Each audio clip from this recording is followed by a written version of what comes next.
Secretaría de Educación Pública, Gobierno de la República.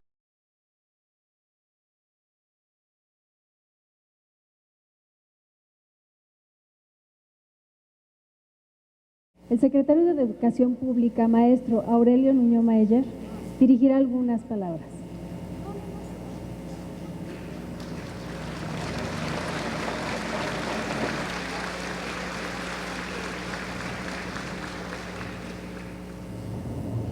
Muy buenas tardes a todos. Es para mí un gran gusto y un honor poder estar aquí con ustedes. Doctora Silvia Giorguli, presidenta del Colegio de México. Muchas felicidades.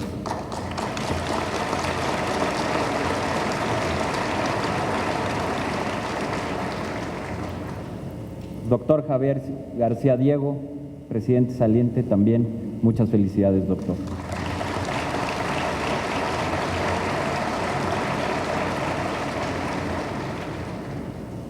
Doctor Adolfo Martínez Palomo, miembro de la Junta de Gobierno.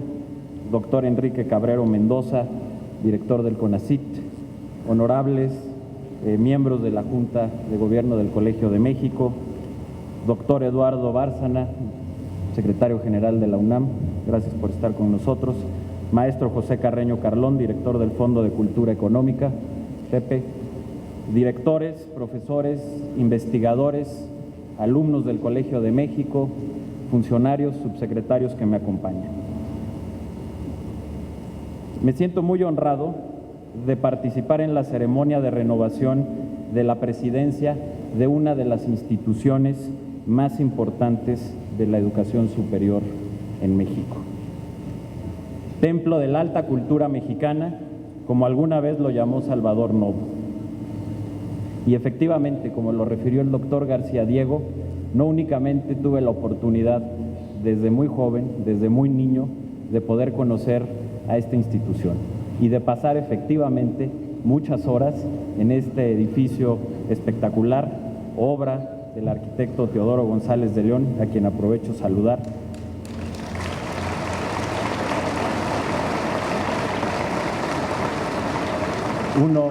Uno de los grandes arquitectos de nuestro país. Pero no solamente la conocí, desde muy chico aprendí a conocer y a respetar esta institución. Y no solo eso, efectivamente, por las amistades de mi madre, que muchas de ellas después tuve el privilegio de que fueran mías, pude aprovechar en mi propia formación a muchos de los profesores del Colegio de México, muchos aquí presentes. Así es que muchas gracias y para mí en verdad es un honor estar en esta gran institución.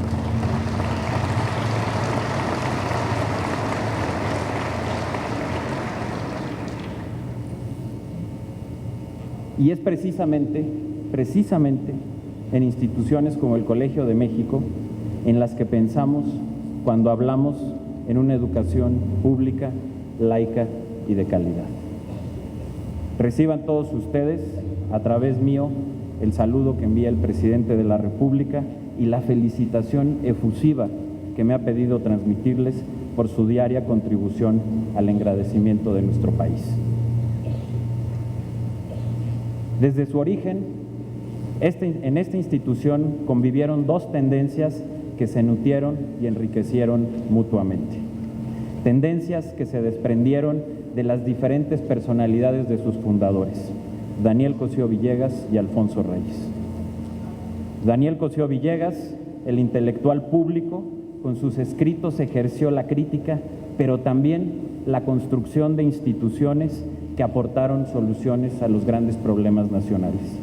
Por otro lado, Alfonso Reyes, el escritor y filósofo que se consagró al pensamiento y enriqueció nuestra vida cultural.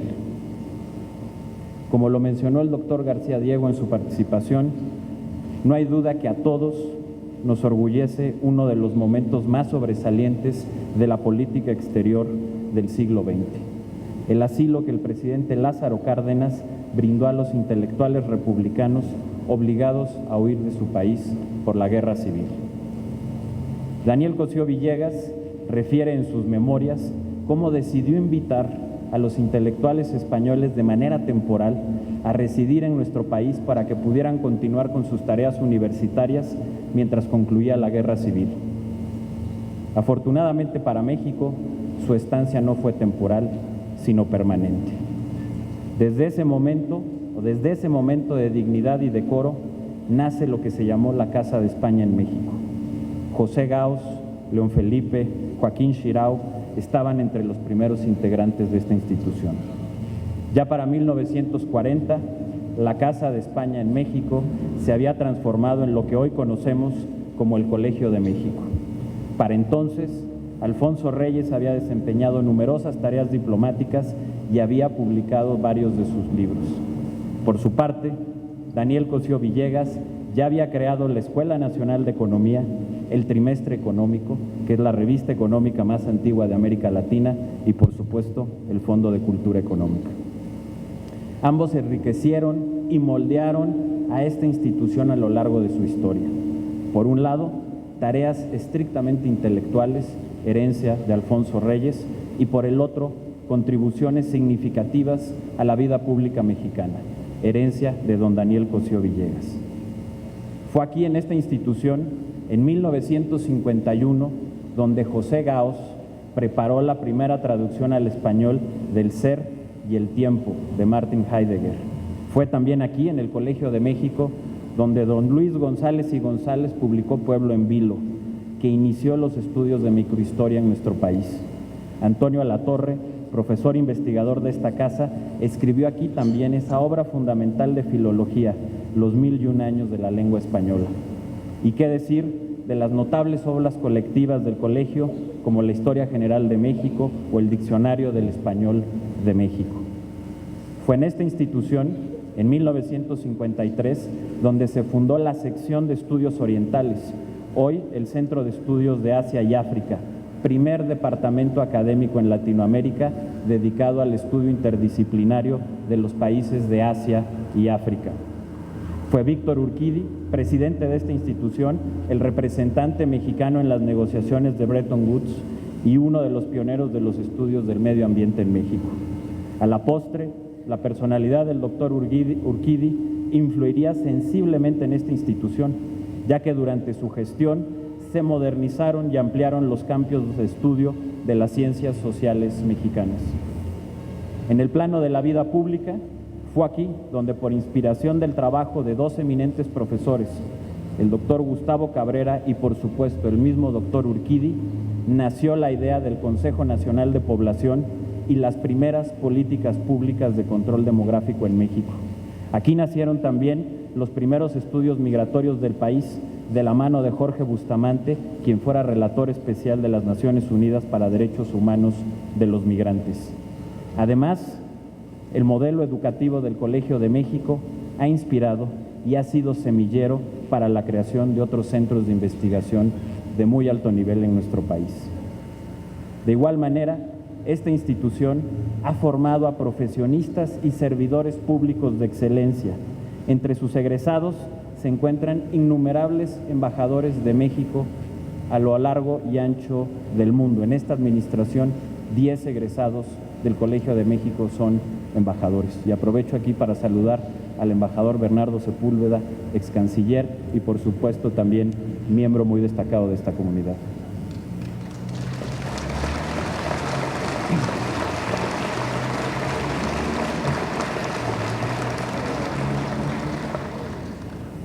Dentro de los egresados del Colegio de México también se encuentran exgobernadores, secretarios de Estado, subsecretarios, entre ellos dos que me acompañan y que forman parte del equipo de la Secretaría de Educación Pública y, por supuesto, grandes profesionistas de México. Por otra parte, el Colegio de México ha sido trascendental para la vida intelectual del mundo de habla hispana. La política de refugio que lo originó ha continuado a través de los años. No solamente pasaron por aquí como becarios grandes escritores mexicanos de la talla de Octavio Paz, Juan Rulfo y Juan José Arreola, sino figuras notables de las letras hispanoamericanas como Luis Cardosa y Aragón, Augusto Monterroso y Alejandro Rossi. Entre los estudiantes de sus diferentes programas académicos, esta institución, como lo hizo en su origen al recibir al exilio español, recibió también a talentosos refugiados de las dictaduras del Cono Sur. Lo que inició como un refugio temporal para acoger a intelectuales de otras latitudes, se convirtió en la sede de la Biblioteca de Ciencias Sociales más grande de América Latina y, por supuesto, en una de las comunidades educativas de investigación y de pensamiento más sólidas y fuertes del mundo iberoamericano. Señoras y señores, el presidente de México ha sido muy claro.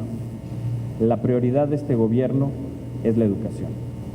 Y de las 13 reformas estructurales que se aprobaron en los primeros 2 años de esta administración, como lo ha dicho, la más importante es la reforma educativa. La gran tarea de la educación durante el siglo XX fue crear y sostener un sistema nacional de educación pública. El gran reto era poder llegar hasta los últimos rincones del país. En aquel entonces, cuando inició ese sueño, en 1921, cuando el presidente Álvaro Obregón, con el primer secretario de Educación Pública, José Vasconcelos, inician este sueño, parecía una utopía.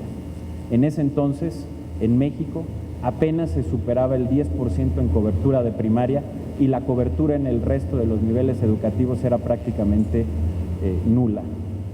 A 94 años de distancia, podemos decir que en educación básica hay una cobertura del 100% en primaria y secundaria, que hoy tenemos una cobertura de 75% en educación media superior y una cobertura de 35% en educación superior. Ese fue un gran éxito de la educación del siglo XX mexicano. Hoy, el reto de la educación del siglo XXI es tener una educación con calidad. Y precisamente ese es el fin de la reforma educativa.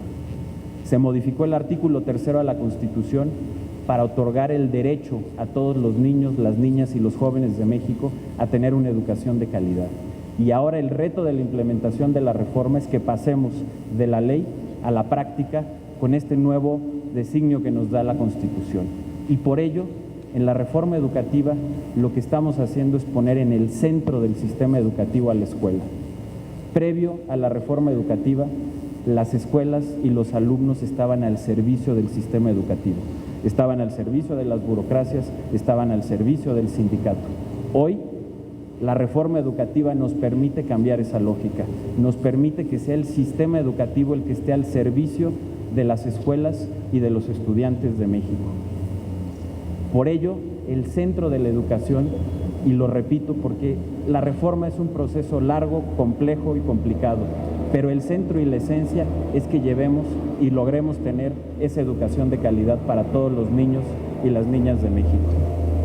El día de hoy precisamente estuve en una escuela primaria en el Distrito Federal que era de las que peores resultados tenían. Y a partir de la reorganización que están logrando, de lo que les ha permitido hacer la reforma educativa, hoy son una escuela que tiene infraestructura digna, que tiene condiciones de autonomía de gestión, tiene maestro de inglés, va a tener un comedor, tienen apoyo en el que se les ha quitado la carga burocrática y esa escuela pasó de ser una de las escuelas con el peor desempeño a ser una de las escuelas con mejor desempeño en las evaluaciones. Precisamente esa materialización en el día a día de las escuelas es lo que buscamos con la reforma educativa, que todas las escuelas de México puedan ser como esta escuela, la escuela Doctor Agustín Rivera que visité el día de hoy y que se puedan transformar. Esa es la esencia, pero la esencia no únicamente es que tengamos educación de calidad, ya lo dijo muy bien el doctor García Diego, también, y esta es parte fundamental del objetivo de la reforma educativa, es que sea una educación de calidad, pero con equidad. El sistema de educación público, laico, gratuito y de calidad que queremos construir en este país debe de darle acceso a todos los mexicanos. Debe de ser el mérito y el esfuerzo lo que permita encauzar al sistema público de educación del siglo XXI. Debe de ser el mérito y no el origen lo que garantice la ruta de la educación que deba de tener México en el próximo siglo. Y de igual manera, junto con este esfuerzo para transformar la educación del país, es igualmente importante tener más y mejor investigación. Es fundamental no únicamente que tengamos una mejor enseñanza en todos los niveles, es fundamental también que podamos nosotros mismos, los mexicanos, crear más y mejor conocimiento. Y por ello, en momentos difíciles como los que pasamos actualmente, que por la caída de los precios del petróleo tendremos el próximo año serias restricciones presupuestales, el presidente ha dado la instrucción de que no se hagan recortes ni en la educación superior ni en el gasto en ciencia, innovación y tecnología.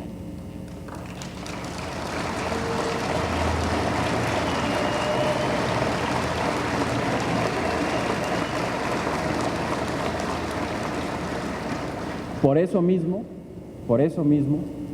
cuando inició este gobierno, el gasto en ciencia y tecnología era del 0.4% del Producto Interno Bruto, y a 3 años ya estamos en 0.6% del Producto Interno Bruto, y nos vamos acercando a estar dentro de la meta al final del sexenio de cerrar con un gasto cercano al 1% del Producto Interno Bruto.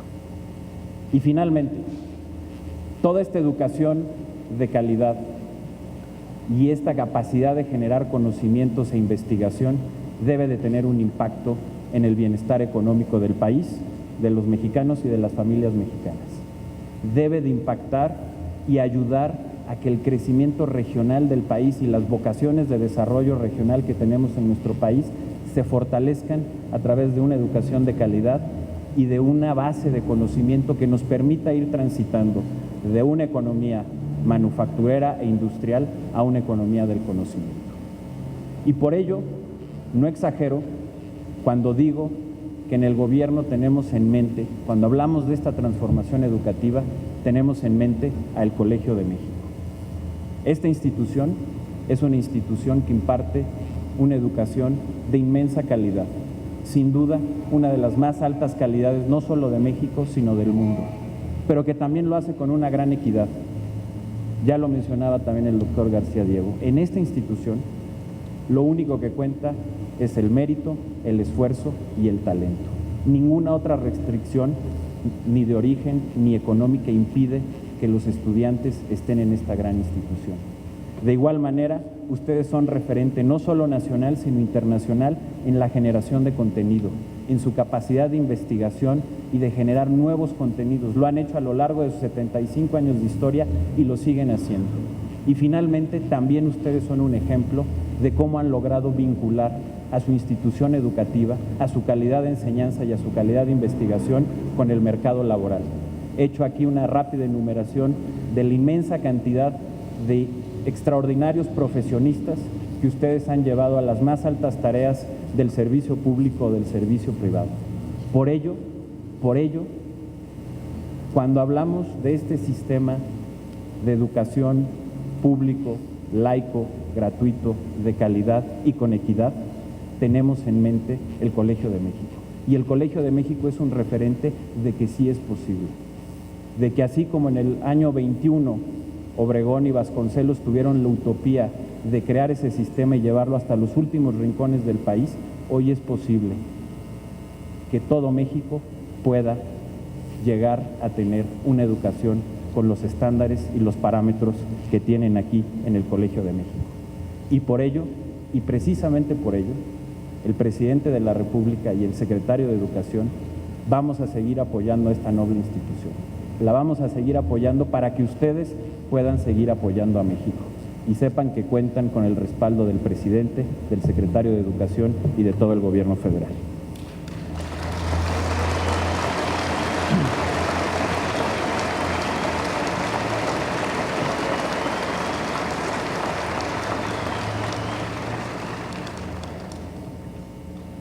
Durante los últimos 10 años, en la gestión del doctor García Diego, destacado historiador de la Revolución Mexicana, esta institución tuvo inmensos avances.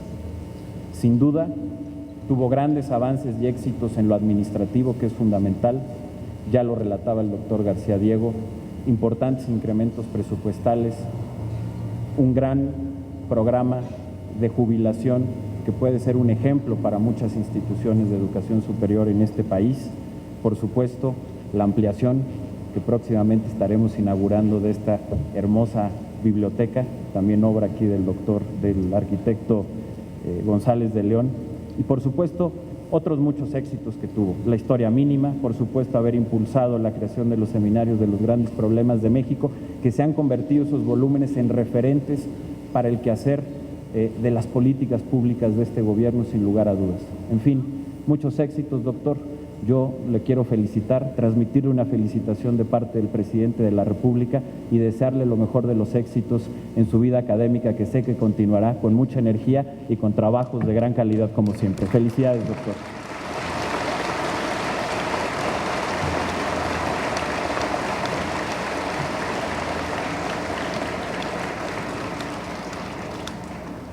Y de igual forma, felicito con muchísimo gusto a la primera presidenta del Colegio de México, a la doctora Silvia Georgulli. Muchas felicidades, doctora.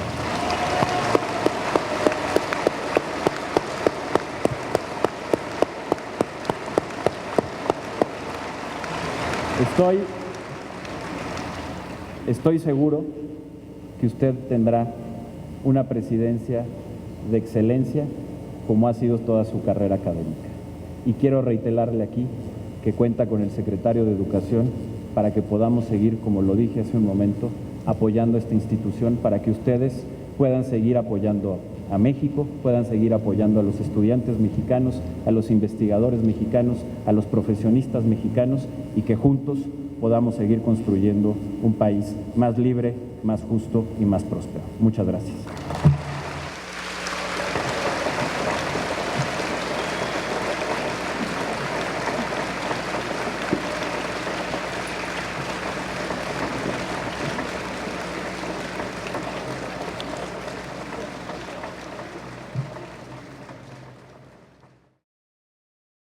Secretaría de Educación Pública, Gobierno de la República.